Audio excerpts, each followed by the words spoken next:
என்னோட சொந்தமும் பந்தமும் வெற்றியும் அவரோட குடும்பமும் தான். இவளோட கழுத்துல நான் கட்ட தாலி எங்கன்னு சொல்லுங்க. தாலி சாகரப்போ அது என் லக்ஷ்மியோட கழுத்துல தான் இருந்துச்சு.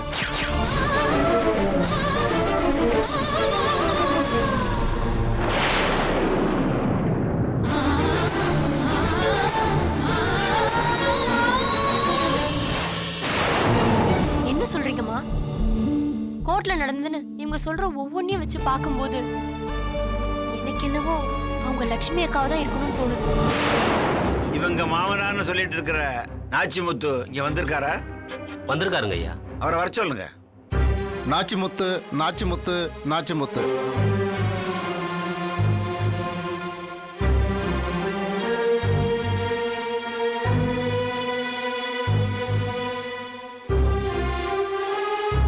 வணக்கம் ஐயா. உங்க பேரு? நாச்சிமுத்து. நாட்டாமங்கிறது? பரம்பரையாவே நாங்க நாட்டாம, அதனால ஊர்லயும் என்ன அப்படியே கூப்பிட ஆரம்பிச்சிட்டாங்க. அம்மா, நீ ஏதோ இவர்கிட்ட பேசணும்னு சொன்னியே, பேசுமா. மாமா. ஐயா, என்ன மாமான்னு கூப்பிட வேணான்னு சொல்லுங்க. நான் உங்களை வேற எப்படி மாமா கூப்பிட முடியும்? நாட்டாமின்னு கூப்பிடு, நாச்சிமுத்துன்னு கூப்பிடு, டேயின்னு கூட கூப்பிட்டுக்க, எப்படி வேணாலும் கூப்பிட்டுக்க. ஆனா மாமான்னு மட்டும் கூப்பிடாத. அதுக்கான எந்த தகுதியும் உனக்கு கிடையாது. என் குடும்பத்தை கொஞ்சம் கொஞ்சமா கூறு போட்டுக்கிட்டு இருக்க. உனக்கு நான் மாமாவா? மாமான்னு கூப்பிட்டா நான் ஏமாந்து போயிருவேன்னு நினைச்சுக்கிட்டு இருக்கியா? நாச்சிமுத்து, கொஞ்சம் அமைதியா பேசுங்க. ஜெயா, என்னால அவரை வேற எப்படியும் கூப்பிட முடியாது. நான் இப்ப பேசி முடிக்கிற வரைக்கும் அவரை நான் மாமானே கூப்பிடுறேங்க ஐயா.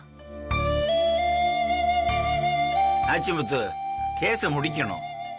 உங்க கோவத்தெல்லாம் அப்புறம் வச்சுக்குங்க. அவங்க பேசி முடிக்கிற வரைக்கும் உங்களை மாமான்னு கூப்பிட்டா பொறுத்துக்குங்க. அவங்கள பேச விடுங்க. மாமா, நான் இப்ப பேச போறதுக்கு என்ன மன்னிச்சிடுங்க. நான் உங்க மருமகனை ப்ரூவ் பண்றதுக்காக தான் இதெல்லாம் கேட்க வேண்டியதா இருக்கு. நீ என்ன கேட்டாலும் நீதான் என் மருமகள்னு நிரூபிக்க முடியாது. மாமா, உங்களுக்கு எத்தனை குழந்தைங்க?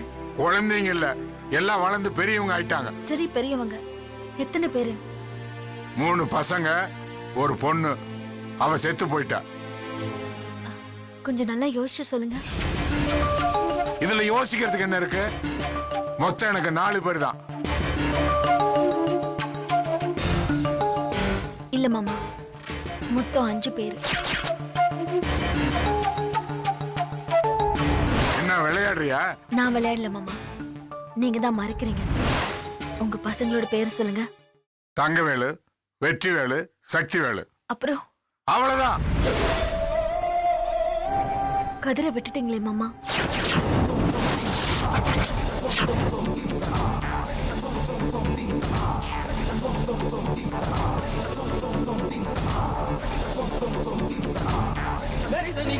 கதிரா? அவன் யாரு? உங்க 4வது புள்ள. அப்படிலாம் யாரும் இல்லைங்க எனக்கு. கதிரை உங்க புள்ளன்னு சொல்றதுக்கே உங்க வாய் கூசுதில்ல, கௌரவம் தடுக்குதில்ல.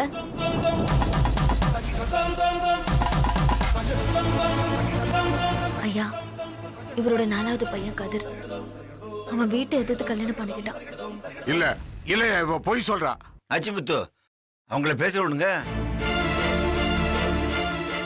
வீட்லயும் எதிர்ப்பங்க ஐயா, வெளியிலயும் அவனுக்கு எதிரிங்க. அவனால நான் கத்தி குத்து கூட வாங்கியிருக்கேன்.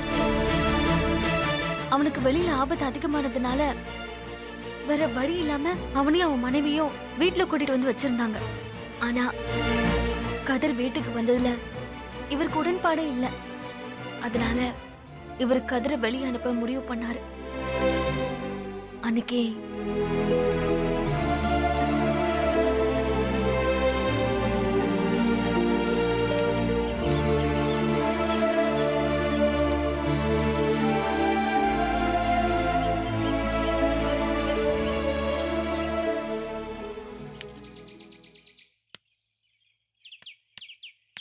கூப்பிட்டீங்களாப்பா?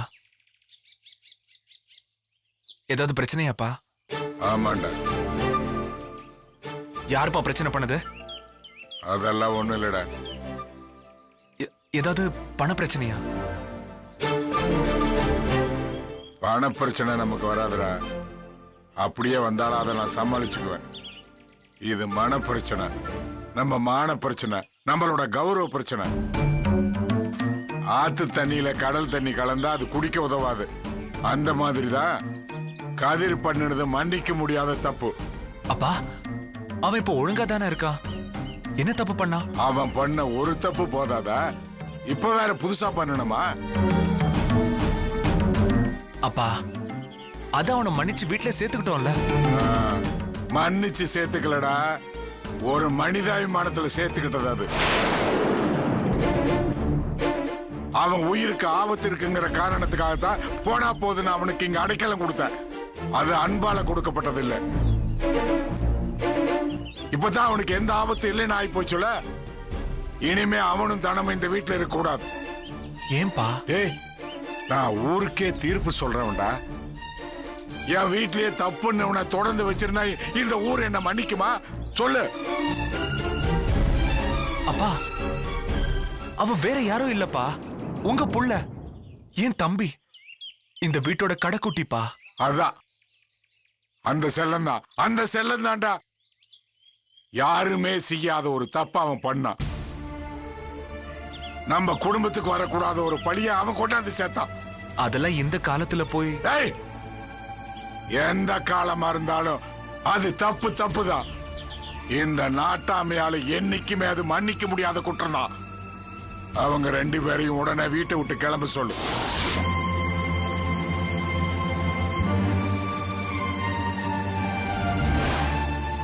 இனி இந்த வீட்டுல இருக்கிறவங்களோட உறவு கொண்டாடிக்கிட்டு வர்றதோ, சொத்துல பங்கு கேட்கறதோ, நம்ம வீட்டோட நல்லது கெட்டது எதுலயுமே அவன் கலந்து கூடாது.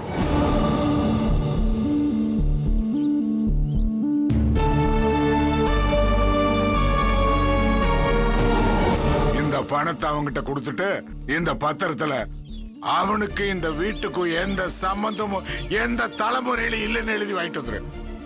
போடி, அப்ப நான் சொன்னா நீ கேப்பில்லடா. புடி.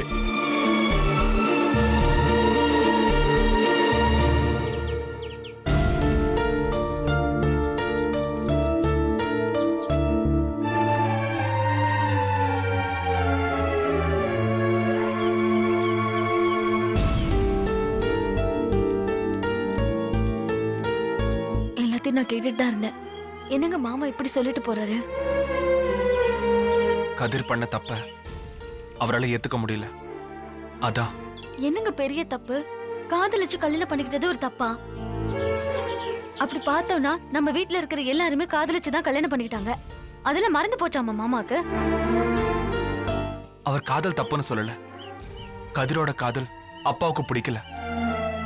அது அவர் இன்னும் மறக்கல. என்னங்க கட்டுப்பாடு வச்சு காதலிக்கணும்னு சொன்னா அதுக்கு பேர் காதலே இல்ல. லக்ஷ்மி, நான் என்ன பண்ணுவேன்? நீங்க தாங்க பேசணும். அவன் உங்க கூட பிறந்த தம்பி, ஒரே ரத்தங்க. இப்படி ஒரு தப்ப பண்ணாங்கிறதுக்காக ஒட்டுமொத்த உறவையும் அறுத்து விட்டா எப்படிங்க?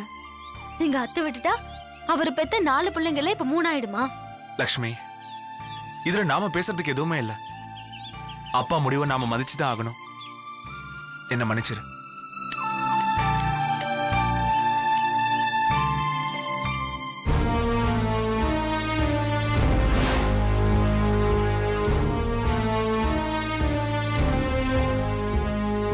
நாச்சிமுத்து, இவங்க சொல்றதெல்லாம் உண்மையா? உண்மைதாங்க ஐயா. அப்ப இவங்க தான் உங்க மருமகளா? இல்ல, இவ எங்க வீட்டு மருமகள்ல. எதை வச்சு சொல்றீங்க? எங்க லட்சுமியோட குணமே வேறயா. அவளோட உயிரே போனாலும் அவ எங்க குடும்ப மானத்தை இப்படி எல்லாம் குழி தோண்டி புதைக்க மாட்டான். இத்தனை காலமா நாங்க கட்டி காத்த ரகசியத்தை ஒரு நிமிஷத்துல, ஒரே நிமிஷத்துல உடைச்சு எறிஞ்சிட்டான். இவ எப்படியா என் மருமக ஆக முடியும்? இவன் நிச்சயமா அந்த ஜான்சி தான். தன்னோட உயிரை காப்பாத்திக்கிறதுக்காக எங்க குடும்பமானத்தை கோர்ட்ல ஏலத்துல விட்டால. இதுல இருந்து ஒரு உண்மை தெரியுதியா, இவ எங்க வீட்டுல வந்து செட்டில் ஆகிறதுக்காக இதெல்லாம் பண்ணல. ஆந்திரா போலீஸ் கிட்ட இருந்து தப்பிக்கிறதுக்காக நாடகம் ஆடிக்கிட்டு இருக்கா. இவன் நாடகத்தை நம்பி இவளை ரிலீஸ் பண்ணா இவ எங்க வீட்டுல உட்கார்ந்துகிட்டு எங்க குடும்பத்தில் இருக்கிற ஒவ்வொருத்தரையும் இவ கொன்னுடுவாயா. அது மட்டும் நிச்சயம். இவ எங்க குடும்ப ரகசியத்தை தெரிஞ்சு வச்சுக்கிட்டதால இவளால எங்க குடும்பத்தை அழிக்க முடியாது. எங்க வீட்டையே இவளோட கொள்ள கூட்டத்துக்கு கூடாரமா மாத்திடுவாயா. தயவு செஞ்சு இவளை இனிமே விசாரிக்க வேணாயா. விசாரணைங்கிற பேர்ல இவ எங்க குடும்பத்துல ஒட்டி இருக்கிற கொஞ்ச நஞ்ச மான மரியாதை கௌரவம் எல்லாத்தையும் காலி பண்ணிடுவாயா. இவன் மட்டும் ரிலீஸ் ஆகி எங்க வீட்டுக்கு வந்தானா எங்க குடும்பத்தை சேர்ந்த ஒட்டுமொத்த பேரும் தூக்குறதாயே தொங்குவோம். இது சத்தியம், இது சத்தியம். என்ன மாமா, தெரிஞ்சது சொல்லு, தெரிஞ்சது சொல்லு. அப்பதான் நீ லக்ஷ்மிங்கிறத நம்புவோன்னு சொல்றீங்க. நான் தெரிஞ்சது சொன்னா குடும்பத்தை காட்டி கொடுத்துட்டேன், குடுத்தோண்டி புதைச்சிட்டேன்னு சொல்றீங்க. நான் லக்ஷ்மி தானே ப்ரூவ் பண்றதுக்கு நான் என்னதான் செய்யணும்?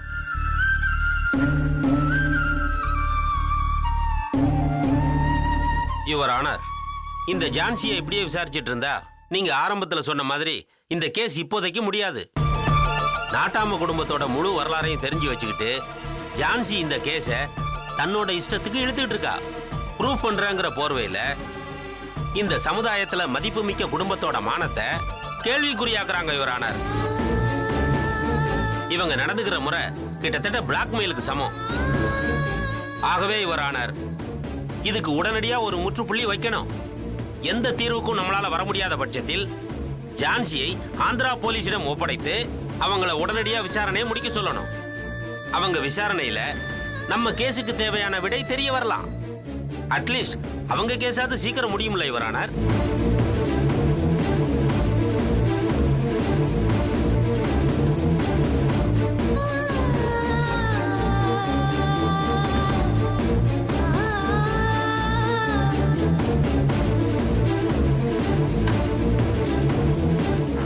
இது ஒரு இன்ட்ரெஸ்ட் ரேட் பிரச்சனை. அதுல எப்படி எடுத்தோம் கவுத்தோன்னு எதையும் செய்ய முடியாது. அதுவும் இல்லாம குற்றம் சாட்டப்பட்ட ஜான்சி நம்ம ஸ்டேட்ல பிடிபட்டு இருக்காங்க. அப்படி இருக்கிறப்போ நாம விசாரிக்காம அவங்க கிட்ட ஒப்படைக்க முடியாது. அதோட இந்த கேஸ் முடிஞ்சுதான்னு பார்த்தா அதுவும் இல்லை. இங்க ஒரு குடும்பம் தெரிஞ்சோ தெரியாமலோ இதுல மாட்டிருக்கு. அவங்கள ரிலீவ் பண்ண வேண்டியது நம்ம கடமை. ஸோ இவங்களை இந்த கேஸை முடிக்காம ஆந்திரா போலீஸ் கிட்ட ஒப்படைக்கணுங்கிறது ரூல்ட் அவுட். அப்போ இந்த கேஸை எப்படித்தான் முடிக்கிறது யுவர் ஆனர்? அதை எங்கிட்ட கேட்காதீங்க, தேடுங்க சார். இவங்க லட்சுமி இல்லைங்கிற ஆதாரத்தை தேடுங்க, எவிடன்ஸை கொண்டு வந்து பிரசன்ட் பண்ணுங்க. அதை விட்டுட்டு நான் தான் அவனை நீயே ப்ரூவ் பண்ணனா அதை எப்படி சார் பண்ணுவாங்க? இந்த பொண்ணு எல்லாத்தையும் எங்கேயோ எப்படியோ தெரிஞ்சு வச்சுக்கிட்டு இப்படி பேசுறாங்கிறீங்களே, அது எங்க ஏது யார் எவர்னு கண்டுபிடிங்க. ஏன் கண்டுபிடிக்கல நீங்க? எல்லாத்தையும் நானே சொல்லணுமா?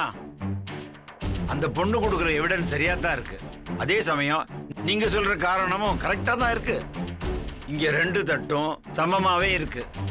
ஏத்த இறக்கம் இருந்தாதான் தீர்ப்பு சரியா இருக்கும். அதுக்கு என்ன வழியோ அதை பாருங்க.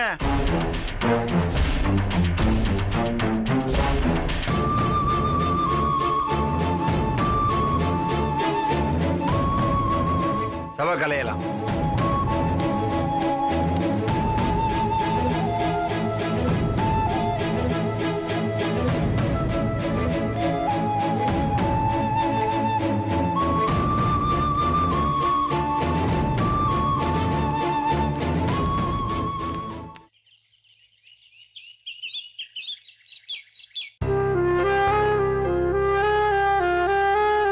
அவ நம்ம லட்சுமி இல்ல.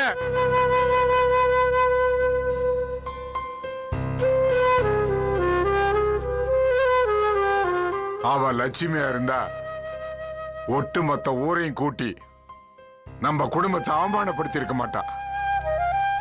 இப்பவாது நம்புறீங்களா? கழுத்தை ரெண்டு அறுத்து போட்டா கூட ஏன் லக்ஷ்மி குடும்ப மானத்தை கோர்ட்ல நின்னு இப்படி பகிரங்கமா கூண்டுல ஏத்த மாட்டா. அவ லட்சுமி இல்ல நான் அடிச்சு அடிச்சு சொல்றேனே. அவ லட்சுமியா மீனாட்சியா காமாட்சியாங்கிறதா இப்ப முக்கியம். அவ இந்த மொத்த குடும்பமானத்தையும் சுண்ணாம்பு கால்வாயில வேக வச்சுட்டாளே.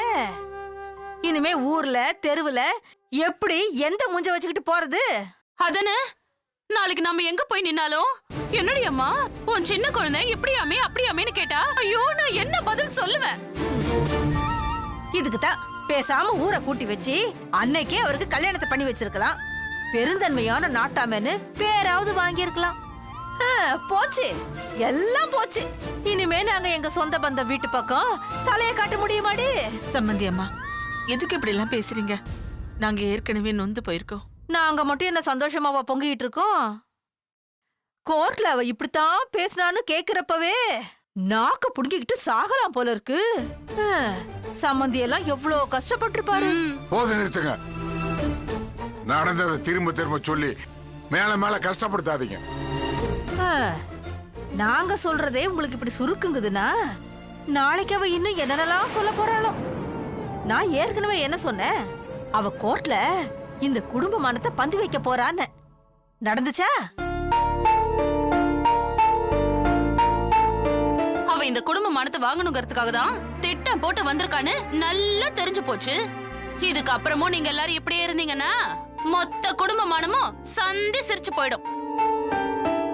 இப்ப எங்களை என்னதான் பண்ண சொல்றீங்க? இதுதான் பிரச்சனை, இதுக்கு தான் வந்திருக்கான்னு தெரிஞ்சா இதுதான் கேக்குறான்னா கொடுத்துடலாமா? அட, இந்த சொத்து காத்த இத்தனை பண்றான்னா அத்தனையும் கொடுத்து இந்த குடும்ப மானத்தை காப்பாத்த நான் தயாரா தானே இருக்கேன். தூக்கி கொடுக்கறதுலயே இருங்க. எல்லாத்தையும் தூக்கி கொடுத்துட்டா அதுக்கப்புறம் எப்படி குடும்பம் இருக்கும், மானம் இருக்கும், கௌரவம் இருக்கும்?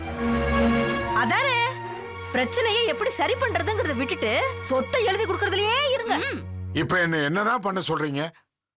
ஏங்க, இப்படி அவ ஊருக்கு மத்தியில நம்மள அவமானப்படுத்திட்டு இருக்கால, பேசாம வீட்டு கூட்டிட்டு வந்துட்டா என்ன?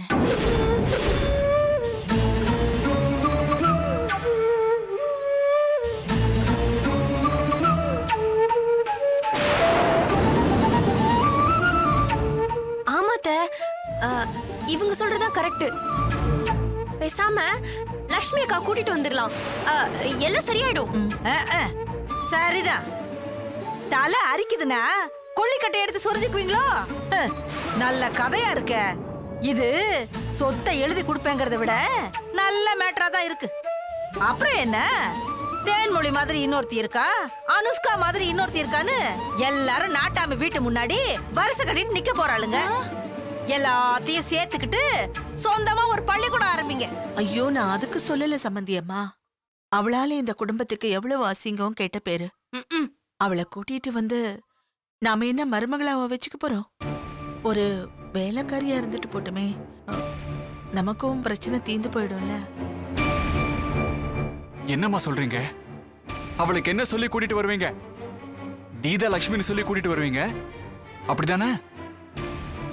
அப்படி கூட்டிட்டு வந்தா அவ உங்களுக்கு ஒரு வேலைக்காரியா மட்டும்தான் இருப்பா. எனக்கு எப்படி பொண்டாட்டியா இருப்பா? என் லக்ஷ்மி இல்லைங்கிறது தான் உண்மை.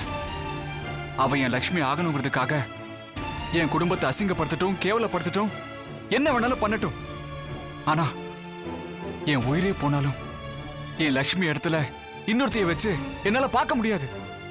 தயவு செஞ்சு எல்லாத்தையும் மறந்துட்டு உங்க வேலைகளை பாருங்க. அவ லக்ஷ்மி இல்லைன்னு கோர்ட்ல எப்படி நிரூபிக்கிறதுன்னு எனக்கு தெரியும்.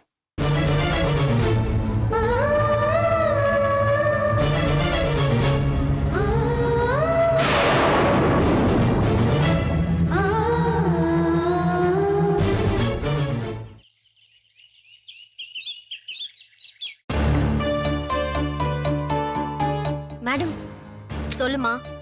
நீங்க ஆந்திரால இருந்து ஒரு பொண்ணு புடிச்சிட்டு வந்திருக்கீங்கல்ல? ஆமா. அவங்கள பார்க்கலாமா? கொஞ்ச நேரம் வெயிட் பண்ணுமா.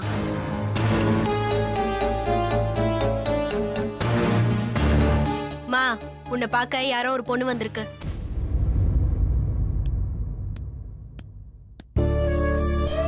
அனு, இங்க வா.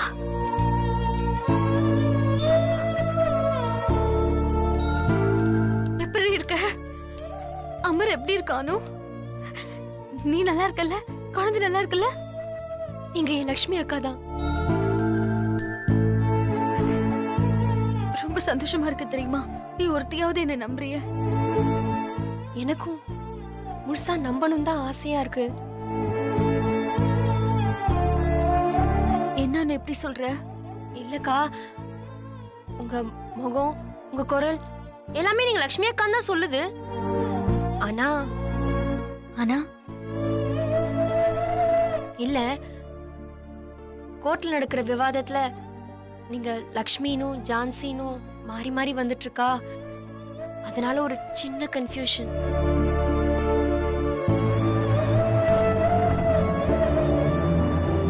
அக்கா,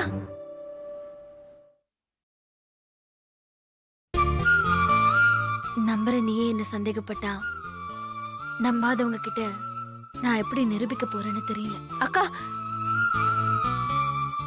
நான் இருக்கிற வரைக்கும் நீங்க அந்த வார்த்தையே சொல்லாதீங்க. நீங்க தான் லக்ஷ்மி அக்கா. அத கோர்ட்ல நிரூபிக்க நான் ஹெல்ப் பண்றேன். அப்போ நீ நம்புறல்ல? ஆ, இல்லக்கா, நான் எனக்கு என்ன சொல்றதுன்னு தெரியலக்கா. எல்லாருக்கும் உங்க மேல சந்தேகம் இருக்கு. அதனால எனக்கு ஒரே குழப்பமா இருக்கு. எனக்கு உன் சூழ்நிலை புரியுதானோ? யாருமே நம்பாதப்போ நீ மட்டும் எப்படி நம்புவ? என் சூழ்நிலை புரிஞ்சுக்கிறீங்க பாத்தீங்களா? கண்டிப்பா நீங்க லக்ஷ்மி அக்கா தான். ஆனாலும் மனசை ஏத்துக்கல. அதை தூக்கி குப்பையில போடுங்க. இப்ப சொல்றேன், நீங்க தான் என் லக்ஷ்மி அக்கா. நான் உங்களுக்கு உதவி பண்றேன். என்ன பண்ண போற? ஆ, இல்ல, நம்ம வீட்ல நடந்த விஷயத்தெல்லாம் நான் உங்களுக்கு ஞாபகப்படுத்தி சொல்றேன். அதை நீங்க கோர்ட்ல சொல்லுங்க. என்னக்கா சிரிக்கிறீங்க? இல்ல அனு, நான் ஏதாவது தப்பா சொல்லி கொடுத்து உங்களை டைவர்ட் பண்ண ட்ரை பண்றேன்னு நினைக்கிறீங்களா? இல்ல. என் அனு அந்த மாதிரி எதுவும் பண்ண மாட்டான்னு எனக்கு நல்லாவே தெரியும். அப்படி ஏன்க்கா சிரிச்சீங்க?